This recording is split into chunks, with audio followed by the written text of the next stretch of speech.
Com todo mundo de pé em nome de Jesus, Esther, capítulo 4, do versículo 12 ao 17. Quem não encontrou pode me acompanhar aqui. Esther, capítulo 4, do 12 ao 17. Diz assim: Quando recebeu a mensagem de Esther, Mordecai mandou o seguinte recado para ela: Não pense que por morar no palácio, só você, entre todos os judeus, escapará da morte.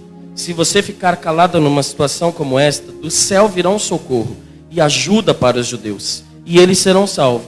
Porém você morrerá, e a família do seu pai desaparecerá. Mas quem sabe, talvez você tenha sido feita rainha justamente para ajudar numa situação como esta. Esther enviou a Mordecai a seguinte resposta: Vá e reúna todos os judeus que estiverem em Suzã, e depois vocês jejuem e orem por mim. Durante 3 dias não comam nem bebam nada, nem de dia e nem de noite. E as minhas empregadas também jejuaremos. E eu e as minhas empregadas também jejuaremos. Depois irei falar com o rei, mesmo sendo contra a lei. E se eu tiver de morrer por causa disso, eu morrerei. Aí Mordecai foi e fez tudo que Esther havia mandado. Pode sentar, fique à vontade. Hoje no horário do almoço, foi muito legal o que aconteceu lá com a Priscila. Um dia de cada de almoçar. Um dia de cada de orar durante o almoço. E aí eu me lembro que no último almoço eu tinha orado. E eu falei para ela: pode orar. E aí ela falou: não, hoje é o seu dia. E nós ficamos discutindo e a gente ficou olhando para a comida e falou: então ninguém vai comer, você vai orar. E aí ela falou assim: não, eu não vou orar, então ninguém come enquanto a gente não ora. Aí eu falei assim para ela, eu usei uma carta que eu tinha na manga, eu falei: eu vou pregar hoje. E se você não orar, eu vou contar para toda a igreja que a gente comeu sem orar. Aí ela foi e orou comigo, mas eu tô falando mesmo assim. Que bênção, minha esposa é bênção. E aí o que ela contou aqui, o testemunho dela, é de verdade. Nós passamos uma grande turbulência. E se vocês não sabem, eu pensei que ela fosse até falar essa parte. Nós estávamos aqui uma vez em uma reunião, e se não me engano foi a pastora Vaninha que pediu para que todos os líderes ficassem aqui de joelhos. E a Priscila veio. E um dos nossos obreiros, vou dizer o nome, esse obreiro subiu aqui e colocou a mão sobre a cabeça da Priscila e disse: hoje Deus te cura. Eu não sei do que é, mas Deus está te curando. E a partir daquele dia a Priscila começou a melhorar e se transformou na mulher que é hoje. Nós estávamos passando um grande processo, muito difícil, mas Deus abençoou, Deus ajudou. Por isso que a gente sempre fala: orem uns pelos outros. A Bíblia ensina assim: estenda a mão mesmo, está passando por necessidade, vem aqui para frente. A gente pega o óleo, derrama tudo no seu cabelo e a gente ora por você e você vai sair curado em nome de Jesus. É assim que é. Então hoje Deus tem cura para todos nós, Deus tem libertação para quem de repente esteja preso, Deus tem esperança para ministrar através dessa palavra em nome do Senhor Jesus. Como eu disse há alguns dias, acho que na semana passada eu comentei sobre isso aqui com vocês, que eu estava pensando, há 2 meses atrás aproximadamente, eu estava pensando sobre a situação de uma família que a gente conhece. E no meu ponto de vista, enquanto eu pensava sobre essa família, eu dizia assim, sozinho, eu dizia: não tem jeito para eles. Eu acho que vão morrer assim. Tanto o marido, quanto os filhos, quanto a mulher, e não tem jeito para eles. E passaram, acho que 2 dias mais ou menos, e eu continuei pensando sobre eles, só que aí o Espírito Santo começou a ministrar em meu coração: a quem você tem servido? Por que é que você não crê que eu tenho poder para transformar a história dessa família? Por que é que você não tem fé? Quando você sobe no púlpito, e isso é o Espírito Santo me cobrando, quando você sobe no púlpito e fala de fé, e fala de transformação, e fala de vida, você está anunciando qual Deus? Porque se o Deus que você está anunciando não é o mesmo Deus que tem poder para fazer a transformação nessa família, então você está fazendo alguma coisa errada. Você anuncia aquilo que você não crê. E o Espírito Santo começou a ministrar sobre isso, e eu comecei a dizer: realmente eu estou errado, eu preciso tomar uma posição diferente, eu preciso, em relação à minha fé, aquilo que eu acredito do que Deus possa fazer. E nós estamos enfrentando dias, e não só da Criando a Bíblia, não só da Deus é Amor, não só da Quadrangular, mas dias em que as pessoas vão para a igreja e elas gostam dos louvores, elas gostam das palavras que são ditas aqui em cima. E aí elas até choram enquanto a palavra é ministrada, e se alguém pergunta quem quer aceitar Jesus, ela levanta a mão e vem para frente, mas aí saindo da igreja a gente já não consegue falar de transformação. Aí a gente já não consegue falar de vida sendo transmitida a essa pessoa que entrou morta e está saindo da igreja dizendo: eu recebo vida, e essa vida vai ser trazida para o meu lar, essa vida eu vou trazer para a minha igreja, para as pessoas que eu conheço, essa vida eu vou deixar fluir um rio de vida através de mim. E a gente consegue viver de uma forma desse jeito e fica olhando para as pessoas e diz assim: eu estou bem, e se você não está bem, então talvez eu ore por você. E a gente começa a perceber que enquanto as pessoas estão nessa forma, em que elas não estão acreditando mais no Deus a quem elas servem, aí elas começam a passar pelo que a Priscila estava passando, por dias de depressão. Aí elas começam a dizer assim: a única saída para mim é tirar a vida, porque eu não consigo entender que meu filho vai sair dessa situação. Eu não consigo entender que o meu marido vai ser transformado. Eu não consigo entender que há transformação para mim. E as pessoas começam então a caminhar naquilo que nós chamamos de morte espiritual. Estão dentro da igreja, mas na verdade é o corpo presente. Mas vida não há. Deus não fala. A fé não é movida. Chega na igreja, sai da igreja, e aí na semana elas se deparam com os problemas, aí elas voltam a murmurar. Aí elas voltam a dizer: Deus não liga mais para mim, Deus não ouve não vê a minha situação, não percebe as minhas orações. E é justamente sobre isso que nós vamos falar. O que é que devo fazer quando eu olho para o lado esquerdo, quando eu olho para o direito, quando eu olho para trás e digo: não tem solução, eu não consigo entender a solução. Eu nunca contei isso aqui para ninguém, nem para minha esposa. Eu me lembro uma vez que a minha mãe estava para se separar do meu pai, e nós estávamos vivendo um grande problema dentro de casa. Eu tinha mais ou menos 8 a 9 anos. E a minha mãe disse assim: nós vamos em um fórum hoje à tarde. E aí eu disse: mas o que nós vamos fazer lá? E ela disse: olha, eu vou organizar todos os papéis para que eu possa me separar do seu pai e a gente permanecer nessa casa, porque a casa é da família do meu pai. E eu falei: tá bom, sem entender mais ou menos, né, o que estava acontecendo. Fomos. E chegando, eu lembro que nós passamos uma tarde inteira, não sei se a gente se perdeu, se era longe, eu não sei, mas eu sei que a gente passou uma tarde inteira pegando ônibus e metrô e trem. E nós chegamos naquele lugar por volta das 5 da tarde, um lugar cheio de gente. E eu me lembro muito bem da angústia que eu estava sentindo naquele dia. Uma angústia. E mesmo com o coração de criança, esperando que aquela situação se resolvesse. E é justamente disso que eu estou falando, quando a gente entende que não há saída.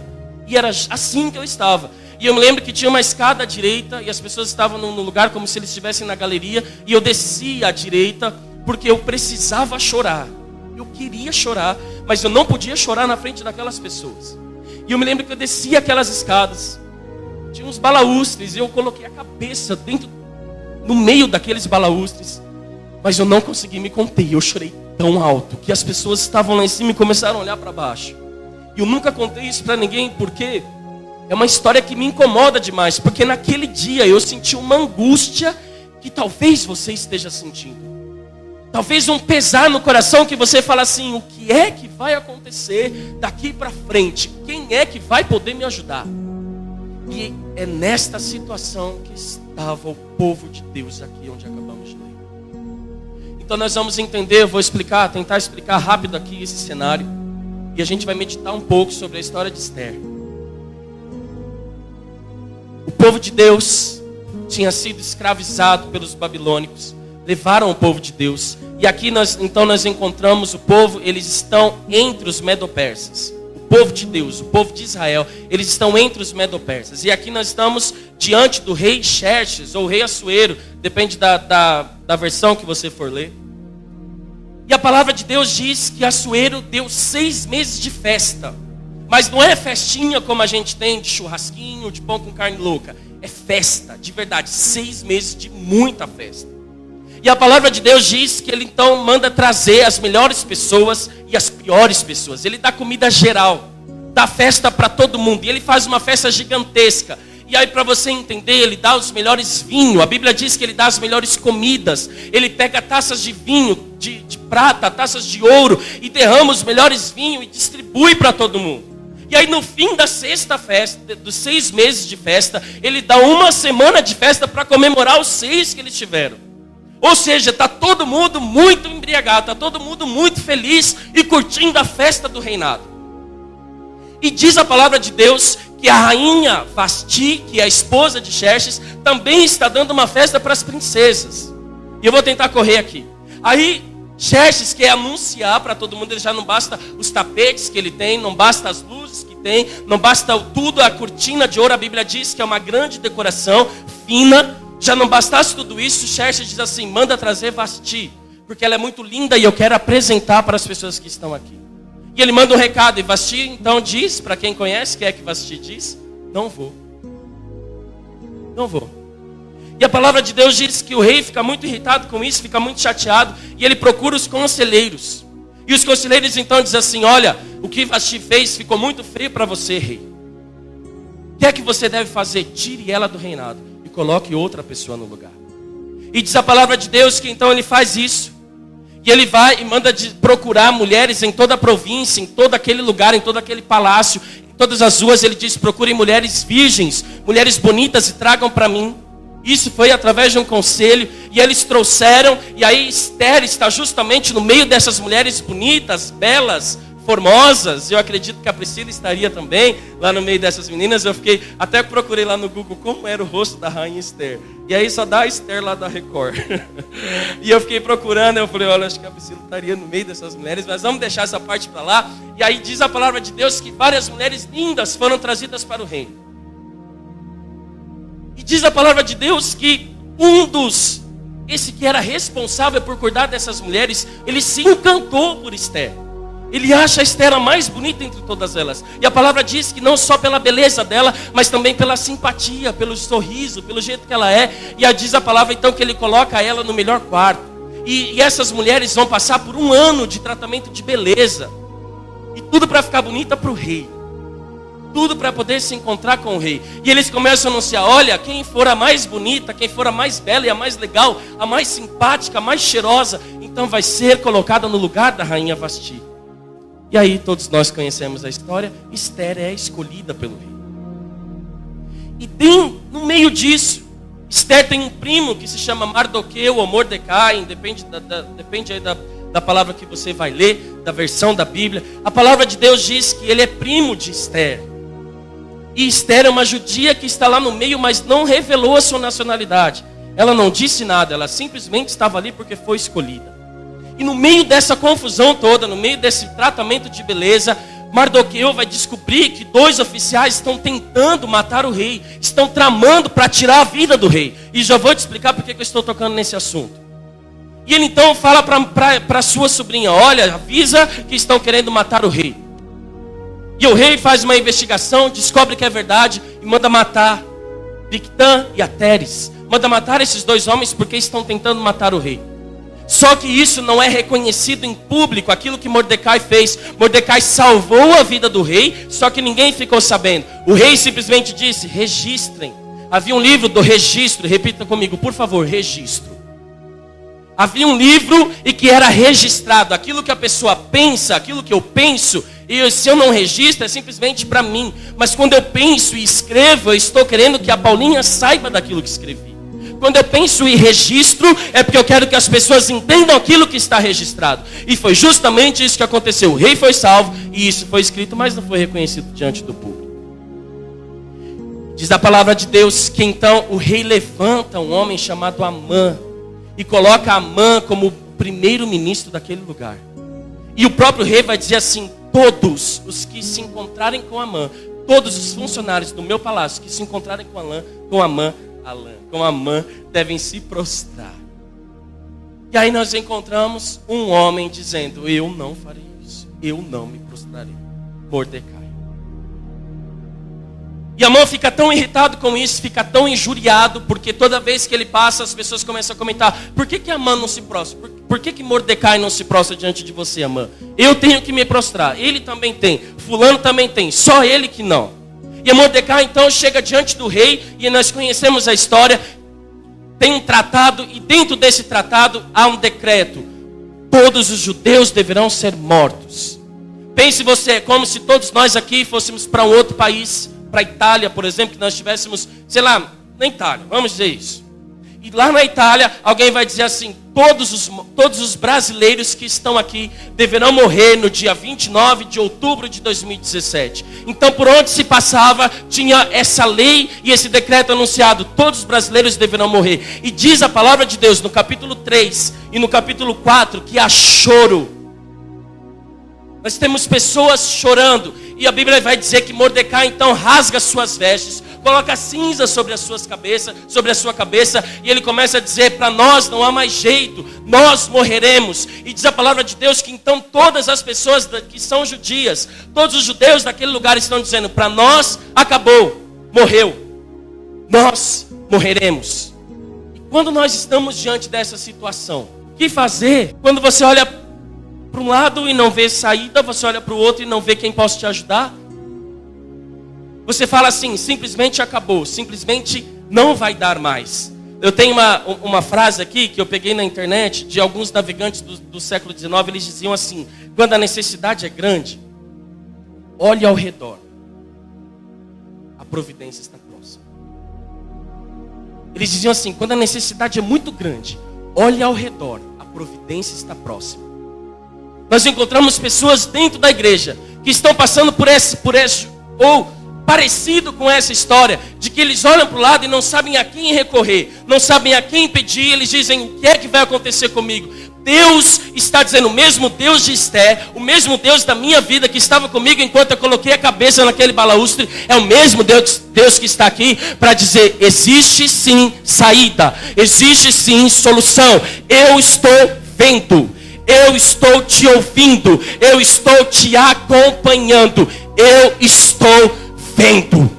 Só que diz a palavra de Deus que existe um ladrão solto pela terra, e esse ladrão se chama Satanás. E o que é que Satanás faz? Ele quer vendar os seus olhos. O que é que Satanás faz? Ele quer fazer com que você acredite que não tem saída. Então nós chegamos naquilo que Deus colocou como ponto principal desta mensagem. Quais são as estratégias que Deus dá quando nós entendemos que é o fim? O que é que eu devo fazer quando eu percebo que cheguei no fim? Se alguém vier me procurar e disser: irmão, eu não sei mais o que fazer, eu já usei todos os meus recursos, eu não tenho a quem recorrer, eu não tenho dinheiro, eu não tenho potência, eu não tenho influência, eu não sei o que eu posso fazer. Qual é a resposta que nós daremos? Primeiro, existe uma parte da responsabilidade que é minha e a outra parte é de Deus. Só repita comigo: uma é minha, a outra é de Deus. Eu já contei aqui para vocês que a situação que nós passávamos dentro de casa era muito ruim, era muito difícil. E por ser tão difícil, a minha mãe utilizava todos os recursos que ela tinha. Então, eu não lembro se foi aqui na igreja, não lembro onde foi que ela aprendeu isso, mas ela pegava um copo com água, eu acho que muita gente faz isso, talvez até hoje, e nós colocávamos em cima do rádio, enquanto o Davi Miranda orava.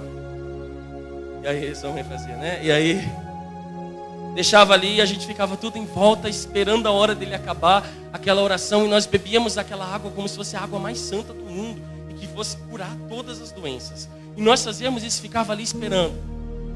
E alguém, eu me lembro como se fosse hoje, a gente chegava na igreja, alguém perguntava para minha mãe: como é que está a situação? Melhorou? Ela dizia assim: vai melhorar, a gente bebeu água. E para ela beber a água era o suficiente. Só que não era o suficiente. Existe uma parte para resolver o problema, e uma parte dessa responsabilidade é minha, e a outra parte sim eu entrego para Deus. O que é que Mordecai fez? Ele olhou para essa situação, ele disse: e agora? E diz a palavra de Deus então que ele corre para a porta do templo, só que do jeito que ele estava não podia entrar. E aí diz a palavra que os oficiais, que os servos daquele reino foram contar para Esther o que tinha acontecido. Esther não podia sair do palácio. E então eles falaram para Esther: olha, todos os judeus vão morrer. E sem saber que ela era judia: todos os judeus vão morrer. Seu primo está lá na porta, se lamentando e chorando. Aí a Esther fala assim: manda roupa para ele. Manda ele se vestir direito. E aí ele diz: não, eu não quero me vestir, eu quero uma solução. E a solução, Esther, é você ir falar com o rei. Já que você está dentro do palácio, você tem acesso, vai lá e fale com ele para tirar esse decreto. A parte que era de Mardoqueu, a parte que era dele, ele estava fazendo aquilo que competia a mim. A ferramenta que eu tenho nas mãos hoje, aquilo que eu posso fazer, eu estou fazendo. Eu não estou simplesmente falando que eu estou orando. Eu não estou simplesmente dizendo eu estou indo para a igreja. Aí alguém pergunta assim: mas como é então que eu vou saber a minha parte diante de uma situação difícil? Qual que vai ser a minha parte? Deus quem vai dizer.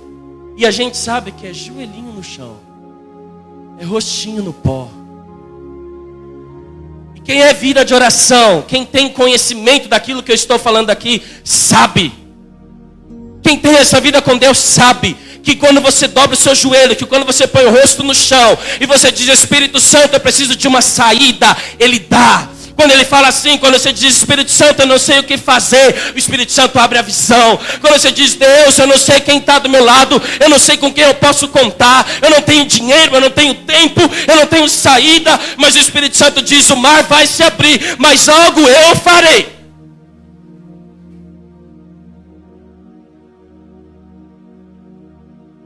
Só que o Espírito Santo está dizendo: a sua parte, faça. Aquilo que eu entreguei na sua mão, faça. O que eu estou mandando você fazer, faça.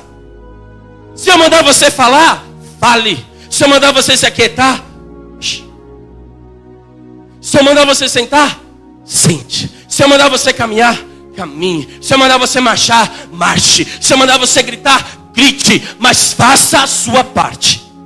O que nós temos que aprender é: eu não estou transferindo toda a responsabilidade de resolver os meus problemas na mão de Deus. Eu não posso fazer isso. Todos, se você for olhar todos os homens da Bíblia, eu fui conferir. Claro que não todos, mas eu fui conferir a maioria. Os principais que nós conhecemos: Moisés, Josué, Arão, Davi, Elias.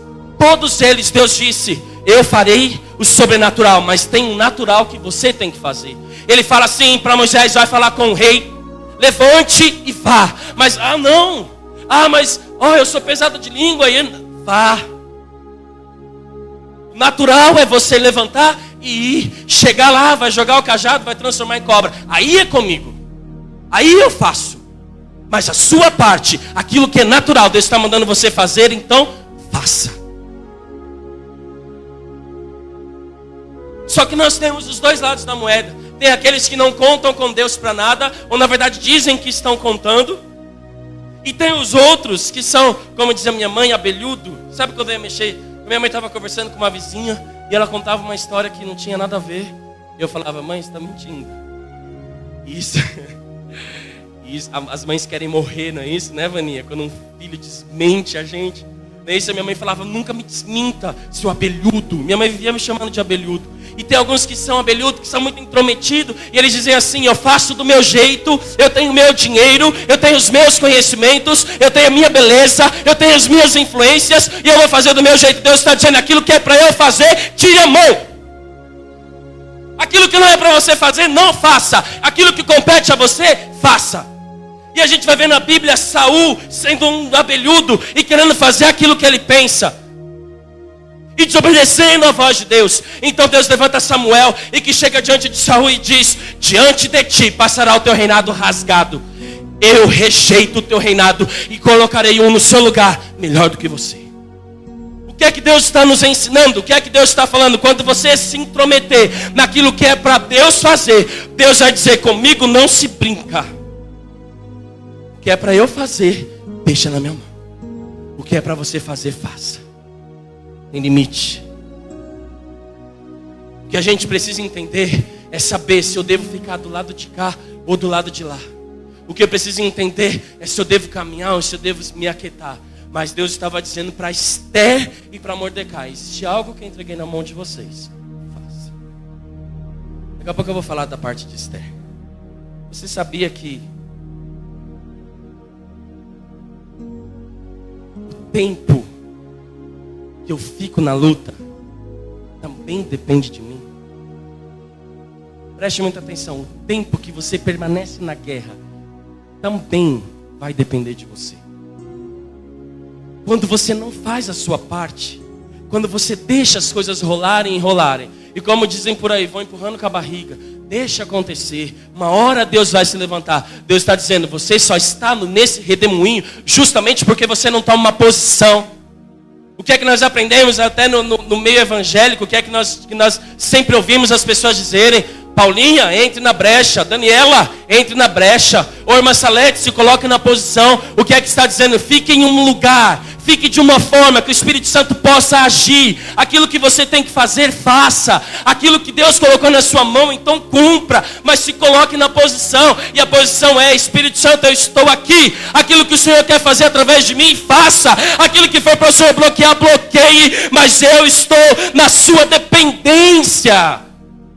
E alguém diz assim: mas não tem revelação nessa palavra. O que é que ele está dizendo que eu já não saiba? É justamente isso que o Espírito está falando. Se você já sabe, então deixa eu agir.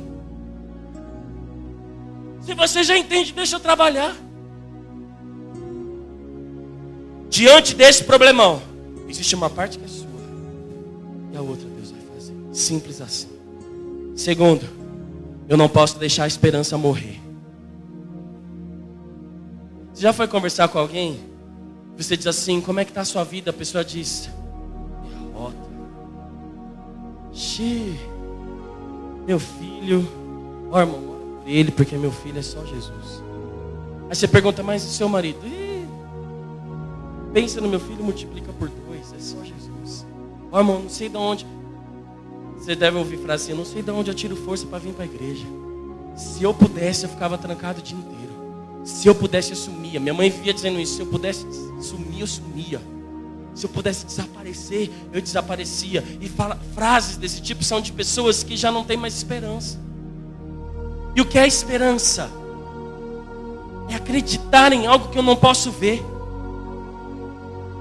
Zacarias 9, capítulo 12 está dizendo assim: retorne às fortalezas, vós que sois prisioneiros da esperança. E o que é prisioneiro da esperança? É alguém que se recusa. É alguém que se recusa a desistir. É alguém que continua dizendo assim: o meu Deus se levantará. O meu Deus me ajudará. O meu Senhor me ouve. Não existe impossível para o meu Deus. Isso é alguém que está dizendo: eu me recuso a desistir. Eu continuarei lutando pela minha família. Eu continuarei lutando pelo meu ministério. Eu continuarei jejuando sim. Eu continuarei orando sim. Pois eu sei em quem tenho crido. E no tempo certo Ele se levantará.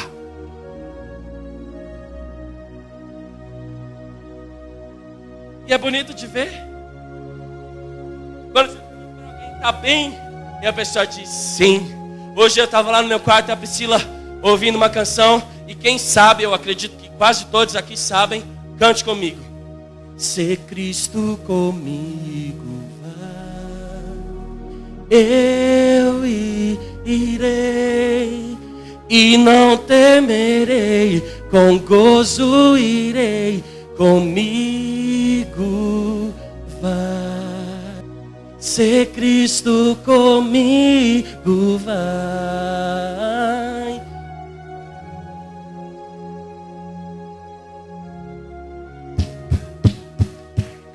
Se eu tenho Cristo, eu tenho tudo.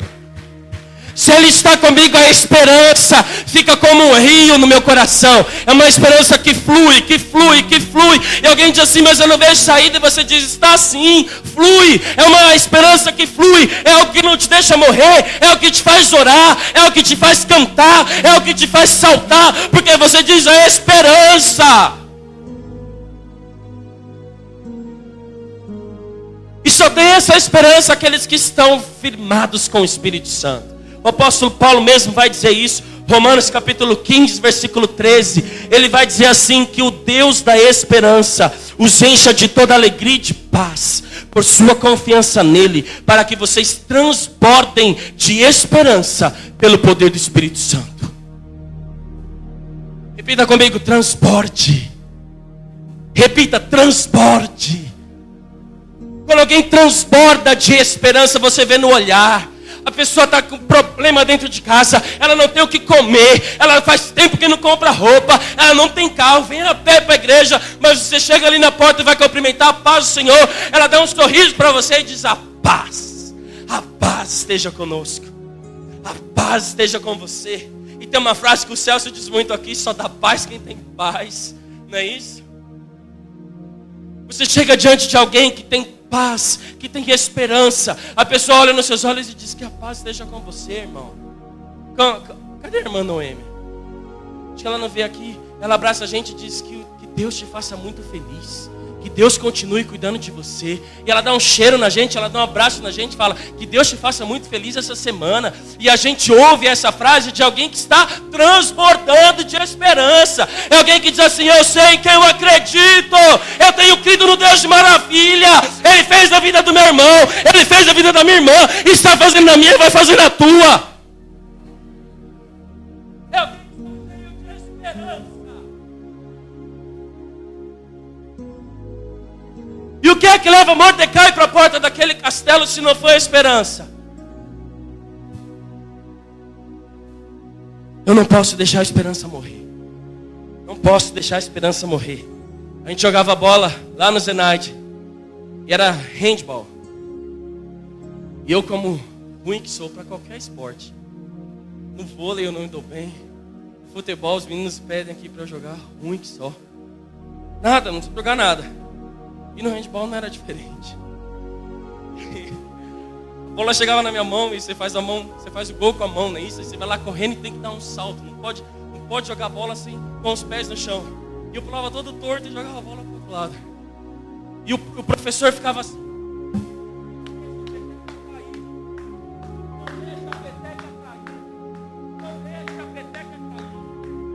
Essa pregação, o Espírito Santo dizendo: não deixa a peteca cair. E esse é o que é que ele está dizendo: não deixa a esperança morrer. Continue, continue, continue, continue. Não deixa a peteca cair. Continue. E no momento certo eu farei. Não deixa a peteca cair. E tem dia sim que a gente vem mais cabisbaixo mesmo. A gente que faz louvor aqui percebe. Meu irmão A. E aí tem um culto que ele está com a mão para cima e adorando. Mas tem outro que no olhar você percebe que está triste. E alguém pergunta assim: é pecado? Não. Mas o Espírito Santo está dizendo: não deixa a peteca cair. Não deixa a peteca cair. A esperança eu trago para você. A esperança para a árvore que foi cortada. A esperança para aquele que está morto. A esperança no vale de ossos secos. A esperança. Não deixa a peteca cair. Creia.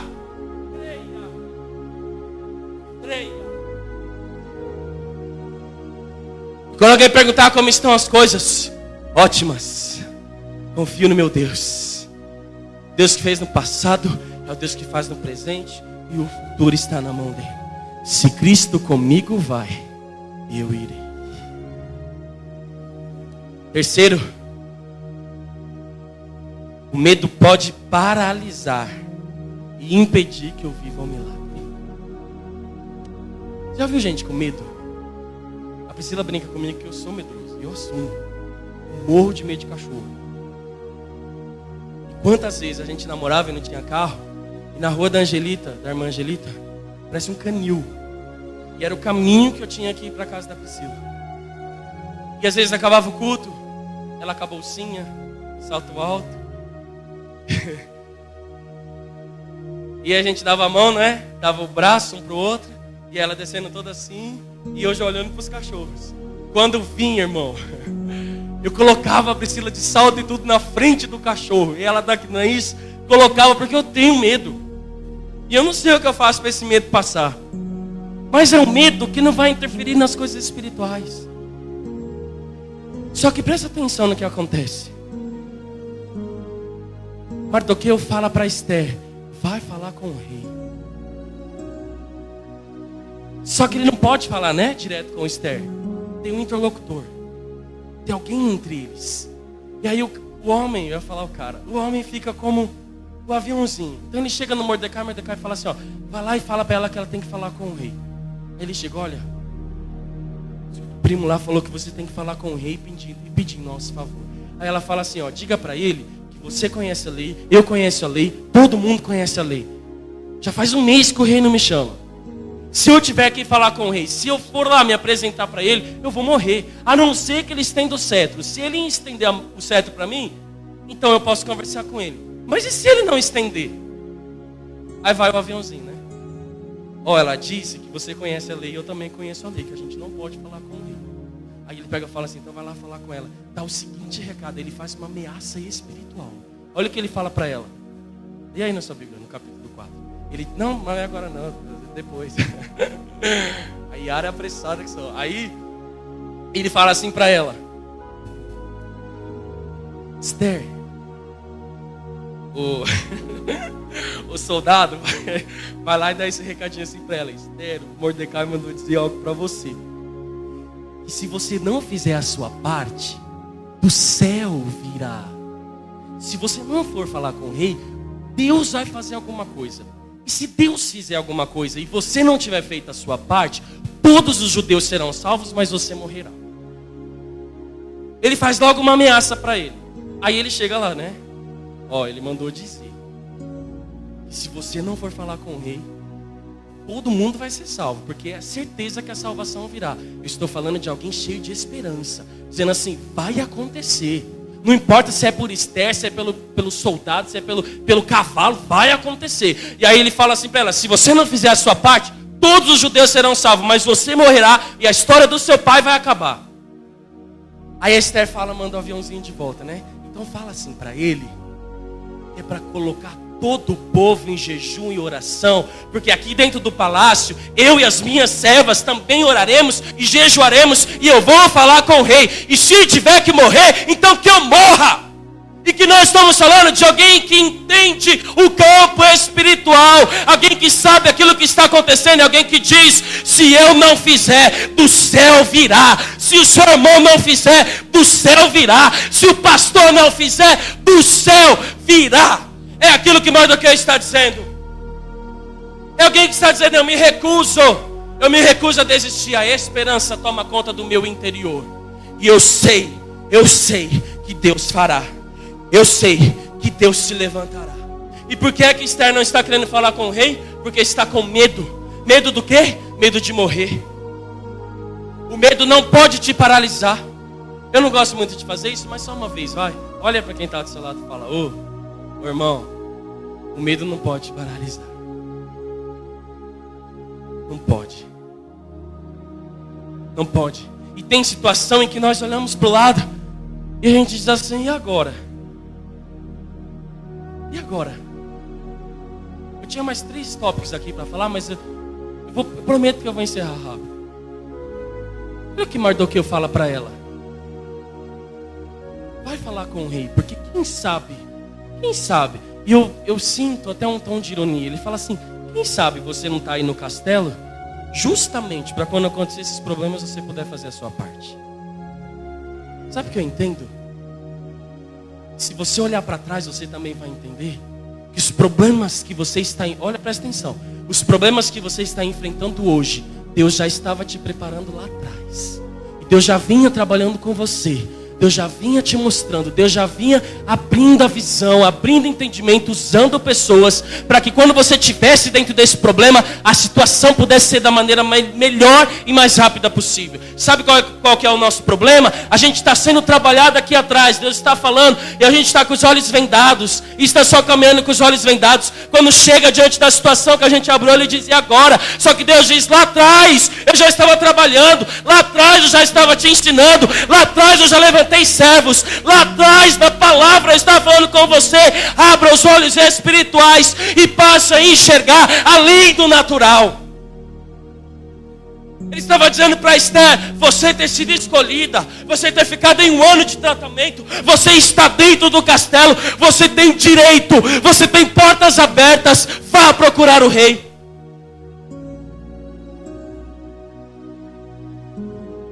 E é como uma palavra revelada. Aí ela diz, realmente, então eu vou. Realmente, então eu vou.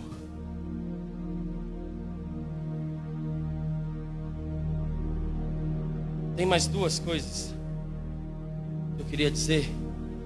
Lembra que lá atrás eu pedi para você repetir comigo a palavra registro? Repita de novo, registro. E nós vamos encerrar.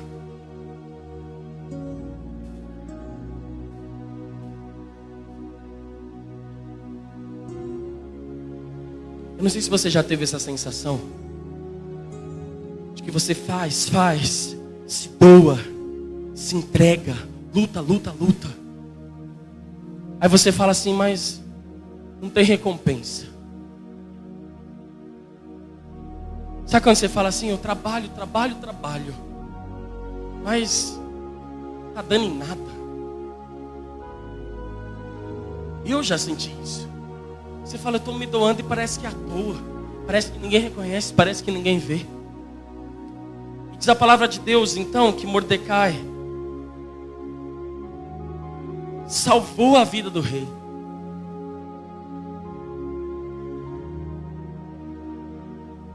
Então aqueles 2 homens que tentaram matar o rei foram mortos. E isso foi registrado. E diz a palavra que aquele ministro, Amã, que queria matar os judeus, ele queria uma morte ainda especial para Mordecai, porque Mordecai não se prostrava. Então ele manda fazer uma grande forca.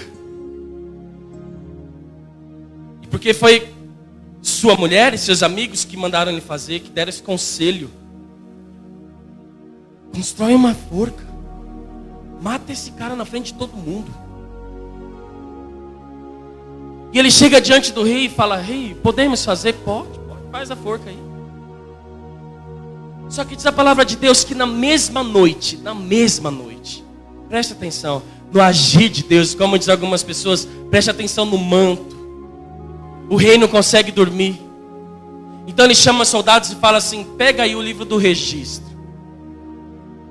O que tem a ver ele abrir o livro do registro? Por quê? E o soldado chega, abre o livro dos registros e o rei fala assim, começa a ler para mim, de madrugada. Quem é espiritual sabe o que Deus está falando. E aí começa a dizer, certo dia um homem chamado Mardoqueu, Mordecai, ficou sabendo que 2 pessoas queriam matar o rei. Então Mardoqueu contou para Esther, e Esther contou para o rei, e o rei foi salvo. E aí o rei fala para Amã, Amã vai jantar com o rei, e o rei fala para ele, olha Amã, como é que eu faço para honrar alguém diante do povo? Como é que eu faço para exaltar alguém diante da sociedade? E diz a palavra de Deus que Amã achou que fosse com ele, que ele seria erguido, que ele seria exaltado. Aí ele fala assim, ó, coloca o homem num cavalo, dá as melhores vestes para esse homem, e pega esse cavalo e com ele em cima, e sai passeando pela cidade, e dizendo assim, esse é um homem poderoso, vida longa a esse homem. Saia caminhando pela cidade inteira e dizendo, esse homem merece honras. Aí o rei fala assim, então vai lá e faça isso com Mordecai, com o seu inimigo, mas o rei nem sabe. Faça. O que é que eu entendo nessa passagem? É aquilo que eu não vejo, aquilo que o pastor não vê, aquilo que o seu filho não vê, aquilo que a sua família não está percebendo, o seu esforço, aquilo que as pessoas estão fazendo, tem alguém vendo e tem alguém registrando. Tem alguém registrando e tem alguém dizendo assim, é servo meu, está em obediência, e no momento certo a honra virá. Deus está dizendo assim, permaneça, simplesmente permaneça, porque tudo está sendo registrado, tudo está sendo escrito, e no momento certo eu te exaltarei, no momento certo eu te levantarei, no momento certo eu trabalharei. Permaneça, porque está sendo registrado. E ao fim da história todos nós conhecemos. Esther chega diante do rei, não podia entrar. E quando o rei vê Esther, aquela beleza, não é? Como a Priscila andando com a bolsinha. E chega Esther, magra, né? Com a barriga chapada porque jejuou 3 dias. Todo mundo com fome. Nós temos o povo de Deus em união. Nós temos o povo de Deus em unidade. Vai lá, Esther. Estamos com você, Esther. Pode ir lá, Esther. Tamo junto. E chega ela diante do rei. Eu imagino os soldados todos já se colocando na posição. Mata, mata, porque ninguém mandou chamar aqui. E o rei simplesmente estende o cetro. Pode ver. Caminho aberto. É como Deus dizendo, é servo meu, pode ir.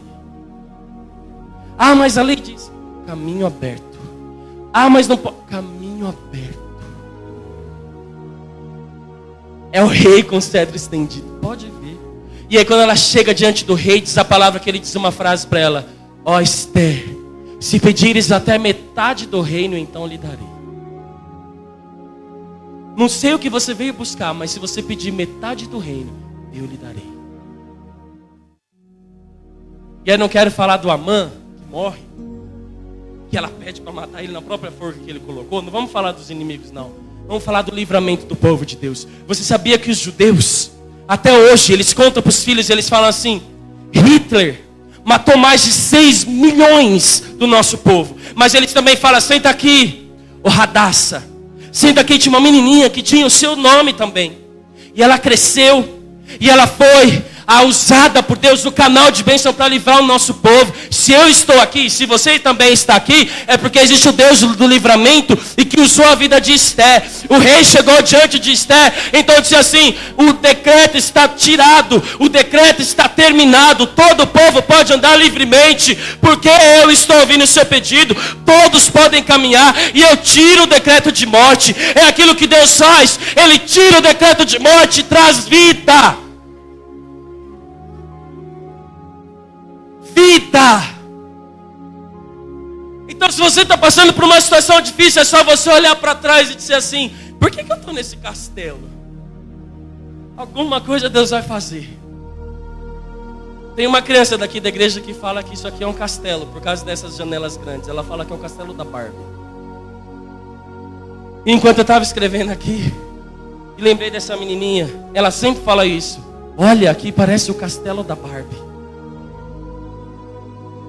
Enquanto eu estava escrevendo isso, e Deus perguntando para mim: por que você está nesse castelo? O que é que eu tenho para fazer com você dentro desse castelo? De que forma que eu estou trabalhando em você dentro desse castelo?